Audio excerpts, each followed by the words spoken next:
હંસાબેન ભરતભાઈ પરમાર। મિત્રો આ મહિલાના અનેક વિડીયો તમે જોયા હશે જે આજકાલ સોશિયલ મીડિયામાં ધૂમ મચાવી રહ્યા છે, પરંતુ શું મિત્રો તમે જાણો છો કે રાતોરાત વાયરલ થયેલી આ મહિલા કોણ છે, ક્યાં રહે છે અને તેના પરિવારમાં કોણ કોણ છે? નથી જાણતા ને તો ધ્યાનથી આ વિડીયો અંત સુધી જરૂર જુઓ, અહીં તમને પૂરેપૂરી માહિતી મળી જશે। મિત્રો કહેવાય છે કે હાથમાં રહેલું કોઈ છીનવી શકે છે, પરંતુ નસીબમાં રહેલું કોઈ છીનવી શકતું નથી। આ કહેવતને સાર્થક કરતું એક નામ આજકાલ સોશિયલ મીડિયામાં ખૂબ જ ચર્ચાઈ રહ્યું છે। આ નામ એટલે હંસાબેન ભરતભાઈ પરમાર। મિત્રો આજથી અંદાજે 1 વર્ષ પહેલા જ્યારે ચૂંટણી પ્રચાર ચાલી રહ્યો હતો ત્યારે આમ આદમી પાર્ટીના પ્રચાર માટે ગયેલા હંસાબેન ખૂબ જ વાયરલ થઈ ગયેલા।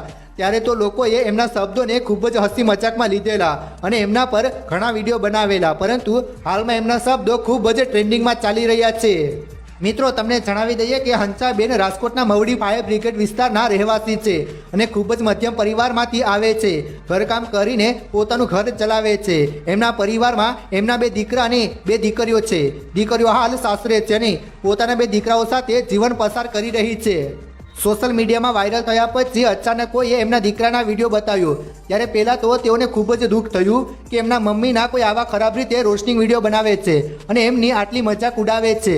પરંતુ મિત્રો અમે લોકોને એટલું જ કહેવા માંગીએ છીએ કે મનોરંજનને માત્ર મનોરંજનની જેમ લેવું જોઈએ, કોઈની લાગણી દુભાય એવી ખોટી રીતે કોઈના અવાજનો દુરુપયોગ ન કરવો જોઈએ। હંસાબેનની ઉંમર અત્યારે 50 વર્ષની છે અને તેઓ આ ઉંમરે પણ ઘરકામ કરીને પોતાનું ઘર ચલાવે છે। મિત્રો વિડીયો વાયરલ થયા પછી તેઓ જણાવે છે કે પહેલાં તો મને ખૂબ જ અફસોસ થયો કે ક્યાં હું આવા રાજકારણમાં પ્રચાર કરવા ગઈ અને લોકોએ મારો વિડીયો બનાવી નાખ્યો, પણ પછી ધીમે ધીમે જ્યારે બધા લોકો એમની સાથે ફોટા પાડવાને એમનો ઓટોગ્રાફ માંગવા આવતા થયા ત્યારે એમને લાગ્યું કે લોકો આટલા બધા મને ઓળખવા લાગ્યા છે।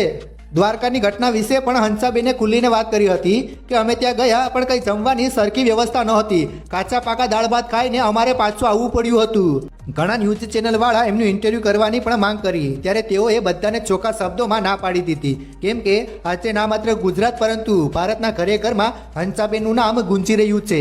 બાળકથી લઈને વડીલો સુધી એમના અવાજના ચાહકો મોટી સંખ્યામાં ઉપલબ્ધ છે। મિત્રો તેઓ જણાવે છે કે અત્યારે બજારમાં મોઢું બાંધીને નીકળું તો પણ લોકો મને ઓળખી જાય છે અને ઘેરી વળે છે। એક વખત સિવિલ હોસ્પિટલમાં ગયેલા ત્યાં હોસ્પિટલનો સ્ટાફ એમના સાથે ફોટા પાડવા અને ઓટોગ્રાફ લેવા માટે આવી પહોંચ્યા હતા ત્યારે એમને થયું કે આટલા ભણેલા લોકો મારા સાથે ફોટો પડાવવા અને મારો ઓટોગ્રાફ લેવા આવ્યા। એક સમયે મને કોઈ ઓળખતું પણ ન હતું અને અત્યારે આટલા બધા લોકો મારા ચાહકો છે। મિત્રો રાતોરાત સોશિયલ મીડિયામાંથી ફેમસ થઈ ગયેલા હંસાબેને પોતાનું પર્સનલ ઇન્સ્ટાગ્રામ આઈડી પણ બનાવેલું છે અને પોતાની યુટ્યુબ ચેનલ પણ બનાવેલી છે, જેમનો હેતુ લોકોને મનોરંજન પૂરો પાડવાનો અને હસાવવાનો રહેશે।